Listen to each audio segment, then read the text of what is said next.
Bonsoir à tous et merci de nous retrouver pour cette nouvelle saison d'Au fil des pages, l'émission dédiée à l'univers du livre sur RTI 1. La lecture, dit-on, est une forme de voyage, un périple immobile qui nous transporte au-delà des frontières visibles. Et donc, pour ce premier voyage que nous vous proposons pour la reprise de votre émission, nous avons pour invité Assita Sidibé, autrice de 7 œuvres, épopée d'une haute lignée, roman dans lequel elle envoie un message d'espoir à toutes les femmes qui n'ont pas eu la chance d'enfanter. Assita Sidibé, bonsoir. Bonsoir, monsieur. Vous allez bien? Très bien. En tout cas, merci d'avoir accepté notre invitation pour la reprise de notre émission. On va s'installer. Merci, c'est moi que vous remercie. Voilà. Et on va avoir avec vous l'occasion, bien évidemment, de parler de cette belle œuvre. Merci Assita Sidibé d'avoir répondu à notre invitation. On est très heureux de vous avoir pour ce premier numéro d'Au fil des pages. En tout cas, merci. Plaisir partagé. Merci à vous de m'avoir convié à Au fil des pages. C'était tout naturel. Et avec vous aujourd'hui, on va parler de cette œuvre, épopée d'une haute lignée, roman de 64 pages, dans lequel, je l'ai dit en intro, vous envoyez un message d'espoir à toutes les femmes qui n'ont pas eu la chance d'enfanter. Pourquoi avoir écrit sur ce sujet, Assita Sidibé? Épopée d'une haute lignée est un récit jeunesse qui retrace un peu les miasmes dans la société mandingue, oui, la société africaine. Oui. Toutes les personnes qui l'ont lu ou qui le liront sauront que les femmes en Afrique souffrent de plusieurs maux. Donc je me devais de leur envoyer un message d'espoir, oui, parce que moi-même, je suis passée par certaines choses qu'a pu traverser l'une des personnes. L'une des héroïnes de ce roman. Donc, on aura l'occasion, bien évidemment, de décortiquer en long et en large cette œuvre de 64 pages qui est écrite vraiment de façon très accessible, dans un niveau de langue assez simple. Mais avant, au fil des pages, c'est plusieurs articulations. Et donc, on va s'arrêter à la première. Le titre de cette rubrique-là, c'est « Dis-moi ce que tu lis ». Et notre reporter a tendu son micro à Maman Rasta, une artiste musicienne qui nous parle d'une œuvre qu'elle a lue et qui l'a marquée.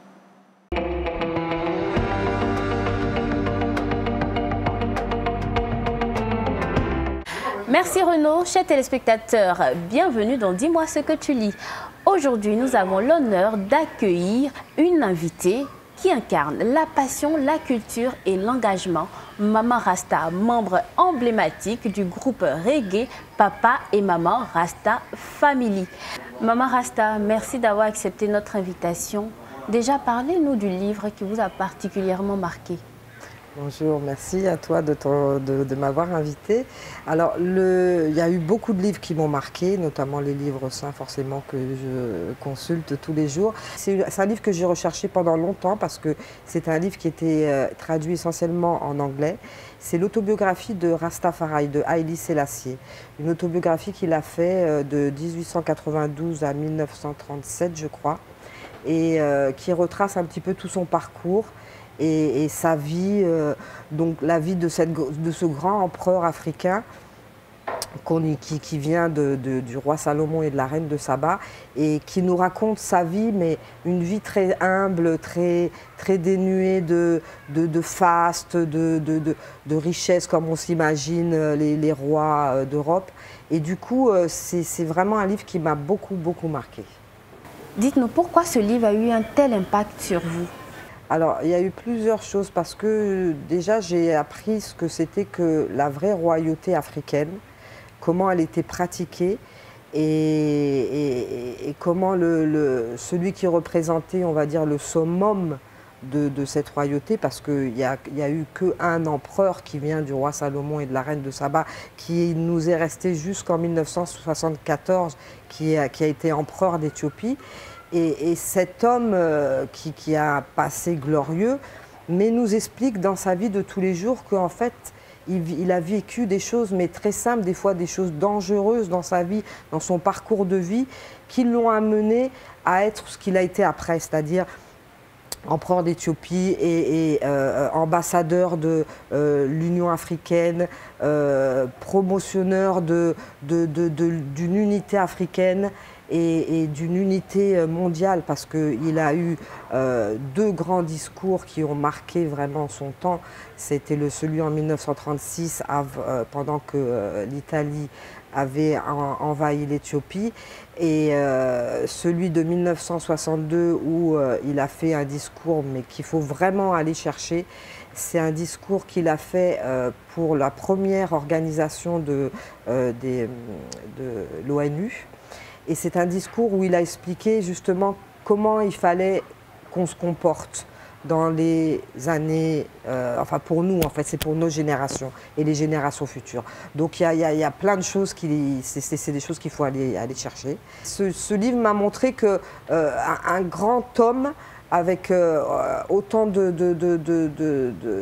il a donné tellement de choses, mais en fait il vient d'une base très, très humble, où la prière, la recherche de la culture, l'apprentissage de l'astronomie, des mathématiques, tout ça c'était enseigné depuis l'âge de 7 ans. Il avait été enseigné par de nombreux professeurs, mais donc ça veut dire pas de vie d'enfant, pas de vie de famille. À 7 ans il est isolé, en plus il a perdu son père et sa mère jeune. Donc on voit que c'est un homme qui vient d'une chose d'un milieu très dur, d'un milieu africain très dur, mais qui a donné des choses et qui a une vision pour le monde entier qui est impressionnant, quoi. Je suppose que ce n'est pas le seul livre que vous avez lu, mais déjà, comment est venu l'amour pour la lecture? Comme je vous ai dit, la passion pour la lecture, elle vient d'un héritage familial, parce que ma mère aimait beaucoup lire. Chez elle, elle lisait beaucoup aussi avec ses frères et sœurs. Elle a même d'ailleurs écrit deux livres dans ses dernières années de vie.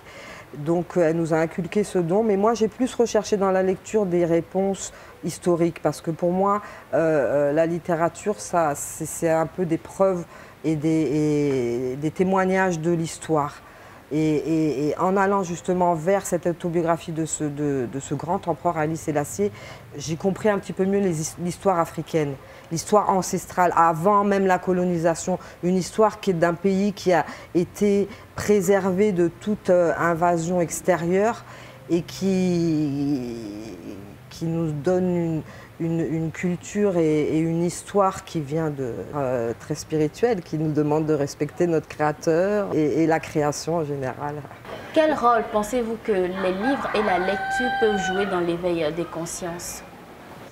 C'est primordial, c'est très très important. C'est très très important d'enseigner à nos enfants, de leur lire les histoires pour qu'eux-mêmes ils aient envie de lire, et puis qu'ils prennent des livres eux-mêmes, et puis mais de les conseiller aussi, pas de lire n'importe quoi, parce qu'il y a de tout et n'importe quoi dans la littérature. Mais la littérature, c'est très important parce que ça permet de comprendre d'autres vies, de voir d'autres univers. Et il n'y a rien de plus enrichissant, à part peut-être les voyages, la musique. En tout cas, tout ce qui est artistique, c'est un éveil spirituel et de conscience aussi qui est très très important. Merci Maman Rasta pour ce moment de partage et de réflexion autour de la littérature et de votre parcours. À vous, chers téléspectateurs, à très bientôt pour un autre numéro de Dis-moi ce que tu lis, où nous continuerons de partager et de célébrer les richesses des livres. Au revoir. Voilà, merci à Marie-Ange Miam, notre reporter, qui a permis à Maman Rasta de parler de ce livre-là qu'elle a lu avec passion. Tout à fait. Comme Asta Sidibé, oui. On l'a vu, ses yeux pétillaient encore, rien qu'à évoquer cette œuvre-là qu'elle a lue, qui retrace la vie, une œuvre autobiographique oui. De l'empereur Haïlé Sélassié. Tout à fait. J'imagine que vous avez lu des œuvres aussi qui vous ont marqué. Tout à fait. Asta Sidibé. Oui. Tout à fait. Je peux vous donner, par exemple, deux auteurs. Oui. Mariam Abba, avec une seule longue lettre. Oui. Wilbur Smith, qui est un Sud-Américain. Oui. Avec son œuvre intitulée « Au fil de la mer », quelque chose dans ce genre. Au fil de la mer. Bon, nous sommes au fil des pages. Et justement, oui. Aujourd'hui, on ne va pas parler des œuvres que vous avez lues, mais plutôt d'une que vous avez écrite, une épopée plutôt de haute lignée, qui est parue aux éditions Massaïa, dans la collection Récits d'un soir. Et dans ce roman, je le disais en entrée, c'est un véritable message d'espoir que vous envoyez à toutes les femmes qui n'ont pas eu la chance d'enfanter. Un message d'espoir qui est porté par un individu qui utilise l'art oratoire. Oui. Voilà, l'art griotique. Dites-nous tout sur cette œuvre, Assita Sidibé. Dans un premier temps, cette œuvre-là, je plonge le lecteur dans tout ce qui peut être problématique lié à un foyer plutôt mandingue, on va dire. Donc on est dans l'univers mandingue.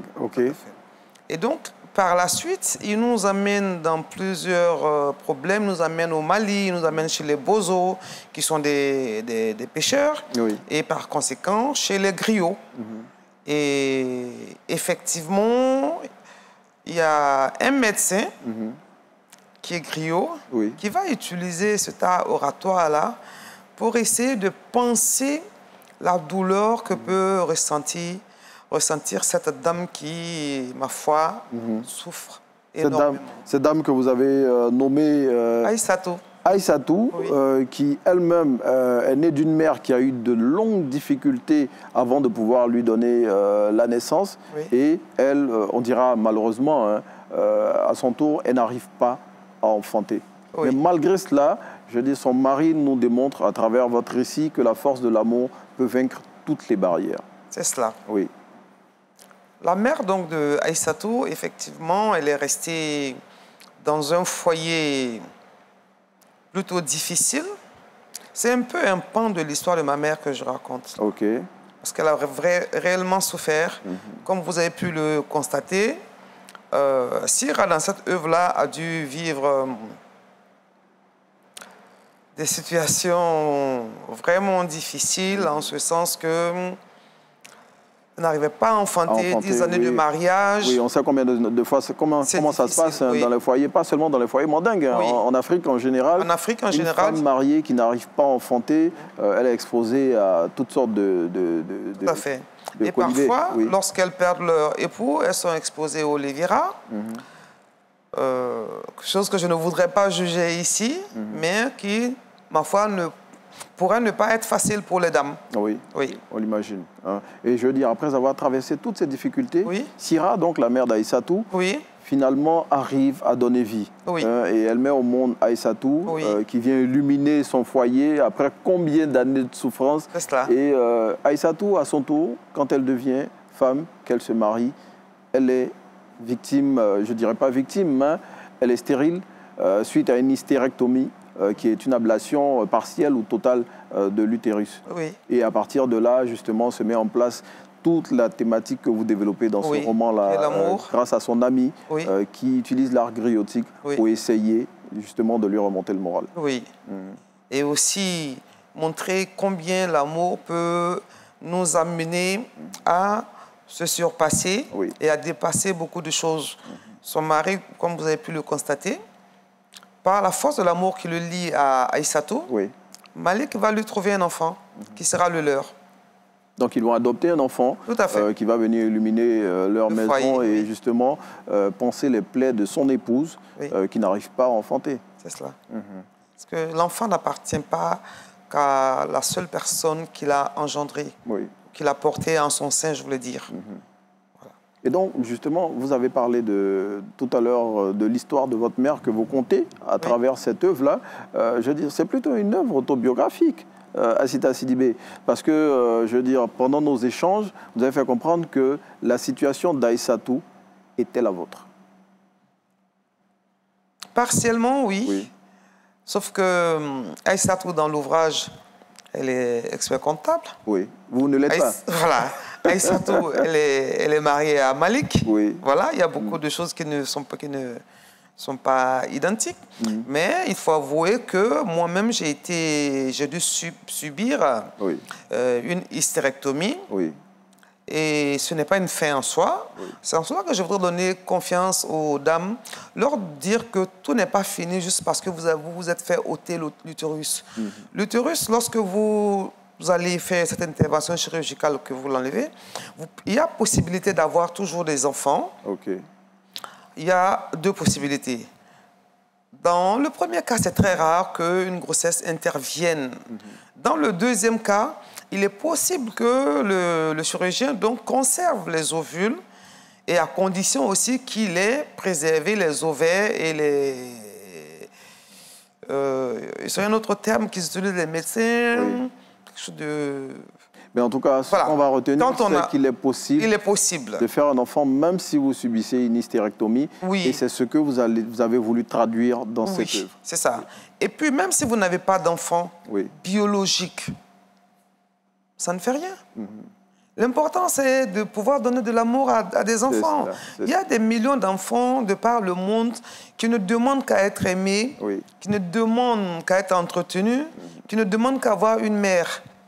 Mais pourquoi se sentir mal juste parce que nous, on n'a pas d'enfants biologiques? Mais on a d'autres enfants. Voilà. Et c'est ce message d'espoir-là que vous avez couché dans cette œuvre de 64 pages à travers laquelle, justement, vous racontez des histoires qui permettent, justement, d'envoyer des énergies positives à toutes ces dames-là qui pourraient être dans cette situation. Et ce roman, je veux dire, vous vous êtes inspiré d'expériences personnelles pour l'écrire. Donc, j'imagine toute l'émotion que vous avez dû coucher dans cette œuvre. Vous avez bien vu. Toutes les émotions, mais on le sent même à travers les échanges que nous avons. Voilà, l'invité, comme elle a dit, elle raconte des faits qu'elle a vécu parce que vous avez subi vous aussi une hystérectomie. Mais ça ne vous a pas empêché d'être mère de plusieurs enfants. Oui. Et j'en ai plusieurs. Plusieurs. Oui. Et c'est ce que vous dites aussi à travers cette œuvre. Oui. On peut donner de l'amour, même si on n'a pas eu la chance de donner vie à des enfants. C'est cela. Voilà, on peut adopter des enfants, ce qui a été fait par Aïssatou et Malik, son époux, dans Épopée d'une haute lignée. Mais revenons sur le rôle capital du médecin ami d'Aïssatou qui utilise l'art griotique pour envoyer des messages d'espoir à son ami Aïssatou. Oui. Vous savez, il y a des us et coutumes en général dans plusieurs peuples africains. Par exemple, les Peuls et les Griots, il y a une forte connexion entre ces deux peuples-là. Donc, le médecin Mankan Diabaté, il a jugé bon et utile d'utiliser l'art griotique pour apaiser le cœur de Aïssatou. Parce que c'est son ami de tous les temps, c'est son ami depuis qu'elle était petite. Mais comment aurait-il pu avoir le courage de lui dire « Non, Aïssatou, je sens que tu ne pourras jamais être mère » alors que tel était son vœu le plus ardent. Donc, il a utilisé des paroles douces, de la poésie, si vous voulez, pour lui faire comprendre qu'il ne faut pas qu'elle désespère. Voilà, il lui a parlé de ses ancêtres, il lui a... et franchement, ça a apaisé un tant soit peu la douleur qu'elle avait. Et comme le savent le faire les griots, il a retracé tout son arbre généalogique, c'est cela, dit, et ça a permis à Aïssatou de retrouver le sourire. Oui, de baisser un peu la tension et de retrouver son sourire. Allez, on va marquer une petite pause encore. Assita Sidibé, on l'a dit, au fil des pages, c'est plusieurs articulations. Donc, on en arrive à la deuxième, qui est le doc littéraire. On se retrouve juste derrière.